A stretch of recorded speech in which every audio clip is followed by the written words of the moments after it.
वर आणि वधू हे शब्द ऐकले की आपल्या डोळ्यासमोर काय येतं? एक सुंदर लग्न सोहळा, बरोबर? पण हेच रूपक ख्रिस्त आणि त्याच्या अनुयायांमधील एका अतिशय खोल नात्याला दर्शवण्यासाठी वापरलं जातं, हे आपल्याला माहीत आहे का? मग याचा नेमका अर्थ काय? चला तर मग आज प्राचीन इस्रायली विवाह प्रथेच्या नजरेतून या सुंदर आध्यात्मिक रहस्याचा उलगडा करूया. तर मग आपण हे सगळं 5 महत्वाच्या टप्प्यांमध्ये समजून घेणार आहोत. सुरुवात करू एका बंधनकारक वचनापासून. त्यानंतर पाहू की ही वधू एका मोठ्या संकटात कशी अडकली आहे. मग तिच्या सुटकेसाठी कोणती किंमत मोजली गेली हे जाणून घेऊ. हा करार कसा पक्का झाला ते पाहू. आणि शेवटी त्या भव्य विवाह सोहळ्याच्या वचनापर्यंत पोहोचू, जो भविष्यात दडलेला आहे. चला तर मग सुरुवात करूया आपल्या पहिल्या टप्प्यापासून. हे संपूर्ण रूपक जर समजून घ्यायचं असेल तर आपल्याला एका प्राचीन यहुदी प्रथेच्या मुळाशी जावं लागेल. ही प्रथा म्हणजे वांग निश्चय, जी आजच्या आपल्या साखरपुड्यापेक्षा खूप खूप वेगळी आणि जास्त गंभीर होती. या प्राचीन इस्रायली वाङ्निश्चयाला जोंगहोन असंही म्हटलं गेलं आहे. पण नावात फार काही नाहीये, संकल्पना महत्वाची आहे. ही आजच्या साखरपुड्यासारखी एखादी हलकीफुलकी गोष्ट नव्हती, तर एक अत्यंत गंभीर आणि कायदेशीर करार होता. इतका गंभीर की एकदा हा करार झाला की त्या स्त्रीला पत्नीचा कायदेशीर दर्जा मिळायचा, जरी ती वरासोबत राहायला गेली नसली तरी. तर मग हा विवाह सोहळा एका दिवसात संपत नसे. त्याचे 2 महत्वाचे भाग होते. पहिला भाग होता वाङ्निश्चय, जिथे सर्व कायदेशीर गोष्टी ठरवल्या जात, वधू मूल्य म्हणजे ब्राईड प्राईस निश्चित होत असे. आणि मग काही काळानंतर यायचा दुसरा भाग, प्रत्यक्ष विवाह सोहळा, जिथे वर धूमधडाक्यात आपल्या वधूला घरी घेऊन जायला यायचा. हे 2 टप्पे लक्षात ठेवणं या संपूर्ण रूपकाचा अर्थ समजून घेण्यासाठी खूप महत्वाचं आहे. आता ह्या कथेमध्ये एका मोठ्या समस्येचा प्रवेश होतो. या रूपकानुसार जी वधू निवडली गेली आहे ती स्वतंत्र नाहीये. ती पापाच्या बंधनात अडकलेली आहे आणि म्हणूनच तिची सुटका करण्यासाठी एका सामान्य नाही तर एका दैवी वाङ्निश्चयाची गरज होती. इथे 2 गटांमधला एक मोठा फरक दाखवला आहे. एका बाजूला आहेत अब्राहमाचे वंशज, जे निवडलेल्या वधूचं प्रतीक आहेत. तर दुसऱ्या बाजूला आहेत कनानी लोक, जे पापाच्या दास्यत्वाचं आणि बंधनाचं प्रतीक मानले जातात. हे केवळ 2 समाज नाहीत, तर 2 वेगवेगळ्या आध्यात्मिक अवस्था आहेत. एक निवडलेली आणि एक बंधनात अडकलेली. आणि इथे एक धक्कादायक सत्य समोर येतं.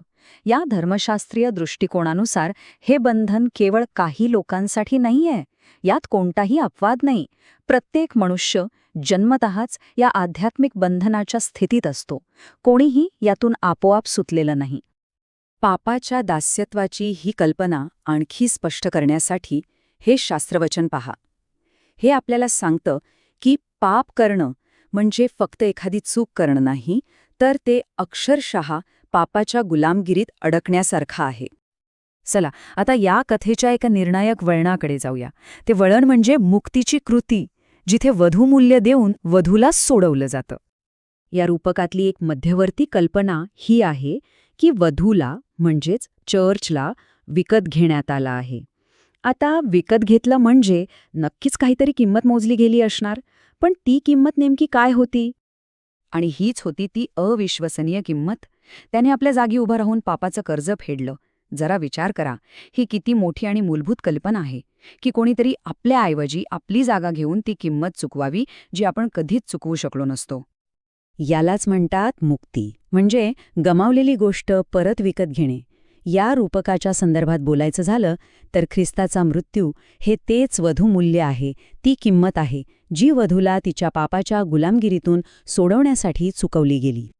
ठीक आहे, तर वधूला सोडवण्यासाठी किंमत तर चुकवली गेली, पण आता हा वाङ्निश्चय अधिकृत कसा होणार? वधू हा करार कसा स्वीकारणार? चला आता या प्रक्रियेचा पुढचा भाग पाहूया. या कथेत आता एलिएझर नावाच्या एका महत्वाच्या व्यक्तीचा प्रतिकात्मक उल्लेख येतो. एलिएझर, ज्याच्या नावाचा अर्थच देव माझी मदत असा आहे. त्याला पवित्र आत्म्याचं प्रतीक मानलं जातं. आणि त्याचं काम काय? तर वधूला या मोठ्या दिवसासाठी तयार करणे आणि तिला वराकडे जाण्यासाठी मार्गदर्शन करणे. तर मग या वाङ्निश्चयावर शिक्कामोर्तब करणारी ती निर्णायक क्रिया म्हणजे बाप्तिस्मा.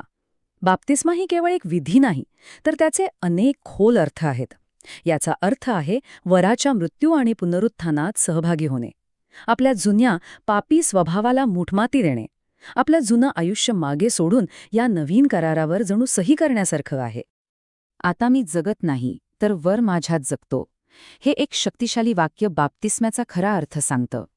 हे वराशी पूर्णपणे एकरूप होण्याचं प्रतीक आहे, जिथे स्वतःचं अस्तित्व संपून केवळ वराचं अस्तित्व उरतं. आत्तापर्यंत आपण भूतकाळ आणि वर्तमान काळ पाहिला. आता आपण भविष्याकडे वळूया, जिथे ह्या संपूर्ण रूपकात्मक प्रवासाचा कळस आहे, त्याची पूर्तता आहे. यानुसार भविष्यात घडणाऱ्या घटनांचा एक भव्य क्रम ठरलेला आहे. सगळ्यात आधी वर आपल्या वधूला घेण्यासाठी परत येईल. त्यानंतर जे तयार आहेत ते पुन्हा जिवंत होतील.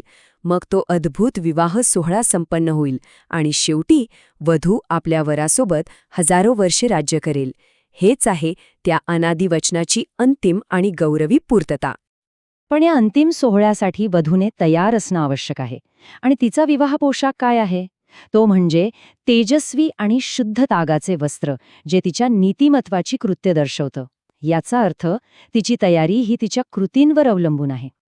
आणि इथेच हा सगळा विचार येऊन थांबतो एका अंतिम प्रश्नावर. वराचं स्वागत करण्यासाठी तयार असणं म्हणजे नक्की काय? या प्राचीन रूपकाचा आज आपल्या प्रत्येकाच्या आयुष्यासाठी काय अर्थ आहे? हा एक असा प्रश्न आहे ज्याचं उत्तर प्रत्येकाने स्वतःच्या आत शोधायचं आहे.